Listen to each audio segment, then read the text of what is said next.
Good morning, friends. My name is Nikul Waja, and you're watching our YouTube channel Easy Learning. In this video, we will continue with our last topic, residential status of an individual and its tax planning. So, last class में हमने पढ़ लिया था residential क्यों होता है, क्या होता है और किस लिए होता है, क्यों इतना इंपॉर्टेंट है. आज हम पढ़ेंगे कि इंडिया का रेसिडेंट होने के लिए कौन से एसएससी को कौन सी क्राइटेरिया फुलफिल करनी पड़ती है, वो आज हम पढ़ेंगे. So let's start with residential status of individual. सबसे पहले रेसिडेंट है बट ऑर्डिनरी रेसिडेंट नहीं है. कौन सा सेक्शन? 6 सबसेक्शन 1, जिसको हम शॉर्ट फॉर्म में बोलेंगे RBNOR. ठीक है. If after following to conditions any one condition is met by person, then he will treated as resident but not ordinary resident. वो सिर्फ रेसिडेंट कहलाएगा लेकिन ऑर्डिनरी रेसिडेंट नहीं कहलाएगा. तो कौन सी कंडीशन है? तो फर्स्ट वन, वो इंडिया में होना चाहिए. कितने दिनों तक? 182 डेज और मोर during previous year. Example, assessment year 2021 और प्रीवियस ईयर 1920. ओके, तो 1920 में वो रेसिडेंट कब कहलाएगा? जब उसने 182 डेज या उससे ज्यादा इंडिया में रहा होगा तब. और सपोज वो 182 डेज नहीं है तो कौन सी? तो दूसरा कंडीशन है, stay in India for 60 days or more during relevant previous year. relevant previous year. ठीक है. कब? Example, assessment year 2021, previous year 1920. 1920 में वो 60 डेज होना जरूरी है. And stay in India for 365 days or more during the 4 preceding previous year. मतलब 1920 में तो उसको 60 डेज रहना ही है, लेकिन preceding 4 previous year यानी कि 1819, 1718, 1617 और 1516, ये 4 साल में उसका टोटल 365 डेज होना कंपलसरी है. ठीक है. 1920 में 60 डेज होना है और साथ ही साथ एड ऑन है ये 365 डेज और मोर during the 4 preceding previous year. ठीक है. एक्सेप्शन, कुछ एक्सेप्शन भी दिए हुए हैं कि कब कब ये कंडीशन अप्लाई नहीं होगी. ओके, जहां पे हम सिर्फ और सिर्फ देखेंगे 182 डेज ओनली. तो सबसे पहला, when an Indian citizen living India for employment purpose. मतलब कहा गया यह है कि अगर कोई इंडियन सिटीजन है जो इंडिया छोड़ के बाहर जा रहा है कमाने के लिए फॉर एम्प्लॉयमेंट पर्पस, देन हम देखेंगे 182 डेज वाला condition. Second, when an Indian left India during relevant previous year as a crew member. कुछ लोग ऐसे भी होते हैं जो क्रू में काम करते हैं. क्रू मेंबर यानी कि जैसे कि फ्लाइट हो गया, या फिर जो शिप में काम करते हैं, कोई एयर होस्टेस है, तो ये जो होते हैं ये क्रू मेंबर्स कहलाते हैं, जिनका हम सिर्फ कंसीडर करेंगे 182 days. Point number 3, when an Indian citizen और a person of Indian origin visiting India. ठीक है. अभी Indian person of Indian origin, इसका मीनिंग समझना बहुत जरूरी है. ये वो लोग होते हैं जिसके दादा या ठीक है या फिर ग्रेट ग्रैंडफादर्स जिनका बर्थ हुआ हो 1917 से पहले इंडिया में. ठीक है. वो लोग होते पर्सन ऑफ इंडियन ओरिजिन, जो बाहर रहते हैं लेकिन इंडिया में आते हैं रहने, कभी कभी विजिट करते हैं, तो उनके लिए हम 182 डेज कंसीडर करेंगे. In above all exception, the period of 60 days will be replaced with 182 days, meaning that to determine residential status of given cases, we will consider only 182 days and not 60 days. Okay. Now, RBOR means resident but ordinary resident. Resident तो हो गया है, क्या वो ordinary resident है या नहीं है, उसके लिए कंडीशन दी हुई है under section 6 subsection 6। If individual resident fulfills the following two conditions, he will have status of resident but ordinary resident in respective previous year। ठीक है, हम जिस असेसमेंट ईयर और जिस प्रीवियस ईयर का कैलकुलेशन कर रहे हैं, टैक्स प्लानिंग कर रहे हैं, क्या उस रेलिवेंट प्रीवियस ईयर में वो आरबीओआर है या आरबीएनओआर है। ठीक है, आरबीओआर है तो क्या कंडीशन है, तो दो कंडीशन है, ये दोनों फुलफिल होना मस्ट है, कोई एक हो रही है then not possible. He must be resident in 2 out of 10 preceding previous year।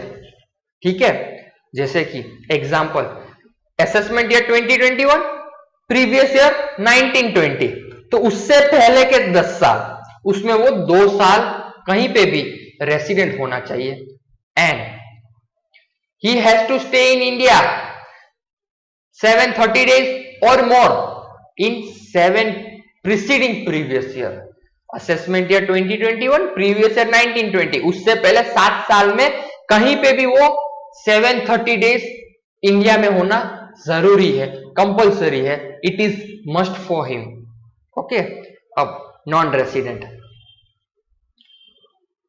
बंदा रेसिडेंट है तो बात आती है क्या वो ऑर्डिनरी रेसिडेंट है या ऑर्डिनरी रेसिडेंट नहीं है।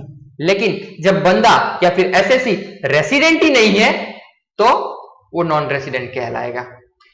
पढ़ते हैं, if any individual does not satisfy any of the condition specified और given for resident India then he will be treated as non resident. कहा गया ये है कि सेक्शन 6 सब सेक्शन 1 में जो कंडीशन दी गई है, अगर उसमें से एक कंडीशन भी वो फुलफिल नहीं करता है then he will consider as non resident of India. Okay, some clarification, कुछ ऐसी क्लैरिफिकेशन है जो स्टूडेंट के माइंड में कंफ्यूजन लाती है। सबसे पहला, individual can stay in any place of India. ठीक है, इंडिया की बाउंड्री जहां जहां पे है वहां वो किसी भी एरिया में रहेगा तो वो काउंट होगा।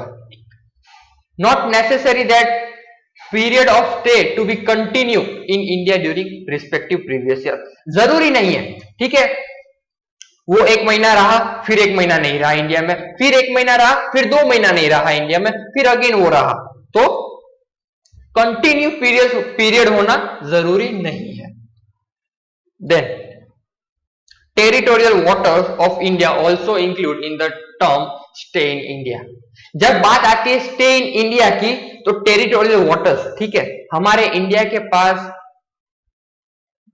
टेरिटोरियल वाटर है जो हमारे हिंद महासागर है, अरब सागर है, वहां पे थोड़ा बहुत हिस्सा है, ठीक है, इंडिया का, तो वो कुछ रेंज तक हमारा हिस्सा है और उस रेंज में भी कोई बंदा या कोई एसएससी रह रहा है, ठीक है, तो वो इंडियन सिटीजन कहलाएगा। ठीक है, स्टे इन इंडिया कंसीडर होगा। 4th point, day of arrival, day of departure will be included in counting of days.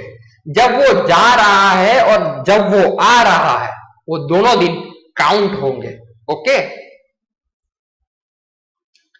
अब बात करते हैं steps required to determine residential status of India. ऐसे कौन से स्टेप है जिनसे हम पता लगा सकते हैं कि इंडिविजुअल का स्टेटस क्या होगा, रेसिडेंशियल स्टेटस क्या होगा। तो कि सबसे पहले हम कौन सी कंडीशन चेक करेंगे, तो सेक्शन 6 सबसेक्शन 1 में दी गई कंडीशन चेक करेंगे। अगर वो फुलफिल करता है देन हम आगे बढ़ेंगे, अगर वो फुलफिल नहीं करता है देन वो नॉन रेसिडेंट कहलाएगा। सेकंड पॉइंट में वही लिखा है, if condition mention in section 6 subsection 1 is not fulfilled then that individual will be non resident. Third point, if condition mentioned in section 6 subsection 1 he is fulfilled then check the condition mentioned in section 6 subsection 6 for ordinary resident। समझते हैं फिर से, सबसे पहले section 6 subsection 1 का condition check करो, resident है कि नॉन रेसिडेंट है, फुलफिल कर रहा है देन फर्दर चेक करो कि सेक्शन 6 सबसेक्शन 6 की कंडीशन, ताकि वो ऑर्डिनरी है या ऑर्डिनरी रेसिडेंट नहीं है। ओके, अगर सेक्शन 6 सबसेक्शन 1 की कंडीशन फुलफिल नहीं हो रही है तो वो नॉन रेसिडेंट कहलाएगा। देन हमें further section 6 subsection 6 condition check करने की जरूरत नहीं है। ठीक है, अब बात करते हैं HUF, Hindu undivided family. Hindu undivided family कब कब रेसिडेंट होती है, कब कब नॉन रेसिडेंट होती है, कब कब ऑर्डिनरी रेसिडेंट होती है, देखते हैं। जिसका सेक्शन है section 6 subsection 2 for resident status. क्या वो रेसिडेंट है? क्या है? If any previous year the control and management of its affair is situated Holi और पार्शली इन इंडिया। क्या कहा गया है? कहा क्या गया है? तो कि ये कहा गया है कि अगर प्रीवियस ईयर में हिंदू अनडिवाइडेड फैमिली यानी कि HUF का कंट्रोल और मैनेजमेंट उसके पूरे बिजनेस एक्टिविटी का इंडिया में है या थोड़ा सा इंडिया में है तो वो रेसिडेंट कहलाएगा। अगर पूरा का पूरा होली आउटसाइड इंडिया है तो वो नॉन रेसिडेंट कहलाएगा। Note the residential status of कर्ता। HUF में एक होता है कर्ता और उसके होते हैं मेंबर्स। कर्ता मेन पर्सन होता है जिसके नाम में HUF रजिस्टर होता है और उसके मेंबर्स होते हैं। ठीक है, is relevant for determining the residential status of HUF, but to determine the ordinary resident status of HUF the ordinary resident of karta is relevant. मतलब अगर हमें सिर्फ रेसिडेंट स्टेटस चेक करना है तो कंट्रोलर एंड मैनेजमेंट देखो, लेकिन ऑर्डिनरी रेसिडेंट HUF का चेक करना है देन कर्ता का सेक्शन 6 सबसेक्शन 6 में दिया गया कंडीशन चेक करना पड़ेगा। Meaning that section 6 subsection 6 will applicable to determine the ordinary resident of karta, and if karta is ordinary resident then HUF will consider as ordinary resident। ठीक है, अगर कर्ता सेक्शन 6 फॉलो करता है, फुलफिल करता है तो HUF का भी स्टेटस ऑर्डिनरी रेसिडेंट हो जाएगा with resident. What is given in section 6 subsection 6 sub clause B? The HUF which is resident in India shall be said to be resident and ordinary resident in India if the karta of HUF or manager of HUF satisfy the following two conditions। कौन सी 2 conditions है? ये वही 2 condition है जो section 6 subsection 6 में individual के लिए दी गई थी। ठीक है, वही प्रीसीडिंग प्रीवियस ईयर में 2 आउट ऑफ 10 प्रीवियस ईयर, ठीक है, रेसिडेंट होना जरूरी है और 730 days stay in India during 7 previous immediate preceding previous year. Okay, आज का लास्ट टॉपिक जो हमारा रहेगा residential status of a firm and association of person, यानी कि एक पार्टनरशिप फर्म और एक AOP एसोसिएशन ऑफ पर्सन। या कौन सा रहेगा? फ्लो चार्ट है। ठीक है, रेसिडेंशियल स्टेटस किसका? तो के फर्म का और AOP का। देखना क्या है? Place of control and management of business. Place of control and management of business India में है, आउटसाइड इंडिया में है। देखो क्या लिखा गया, इन इंडिया में 2 कंडीशन दी गई है, आउटसाइड इंडिया में 1 कंडीशन दी है। ठीक है, अगर if the control and management of business is wholly from outside India then consider non resident. लिखा हुआ है wholly controlled and manage in India. No, ये इंडिया नहीं होगा, in outside India then non resident कहलाएगा। लिखने में थोड़ा प्रॉब्लम हो गया है। ठीक है, अगर इंडिया में है तो 2 कंडीशन है, का तो वो 100% कंट्रोल एंड मैनेजमेंट इंडिया में है या पार्शियल कंट्रोल और मैनेजमेंट इंडिया में है तो वो रेसिडेंट कहलाएगा। ओके, फिर से एक बार पढ़ लेते हैं। अगर इंडिया में है तो का तो वो 100% यानी कि होली कंट्रोल होगा या फिर पार्शियल कंट्रोल होगा, देन वो रेसिडेंट कहलाएगा। अगर होली आउटसाइड इंडिया में है तो वो नॉन रेसिडेंट कहलाएगा। नोट, कुछ नोट दी गई है। Status of ordinary resident and not ordinary resident is not available for form and AOP. AOP और पार्टनरशिप फॉर्म के लिए ऑर्डिनरी रेसिडेंट का कोई स्टेटस नहीं होता। दैट मींस सिर्फ एक ही स्टेटस है जो सेक्शन 6 सब सेक्शन 2 में दी गई है, ये और कुछ नहीं। Second note, residential status of partner and member is not considered to determine residential status of firm and AOP। Member है या पार्टनर है उसका रेसिडेंशियल स्टेटस इररेलेवेंट है, किसके लिए? ताकि फर्म और एओपी का रेसिडेंस डिटरमाइन करने के लिए। ठीक है, आज के लिए इतना ही रखते हैं। कोई भी डाउट हो, if you have any doubt अब तक जो भी पढ़ा है, then free to tell me, drop your doubt in comment box, I will answer it. Till that have a nice day. और हाँ, सब्सक्राइब नहीं किया है तो सब्सक्राइब कर लो, लाइक करो और हाँ अपने दोस्तों के साथ शेयर करो। Do something good for this channel. Thank you, have a nice day, take care.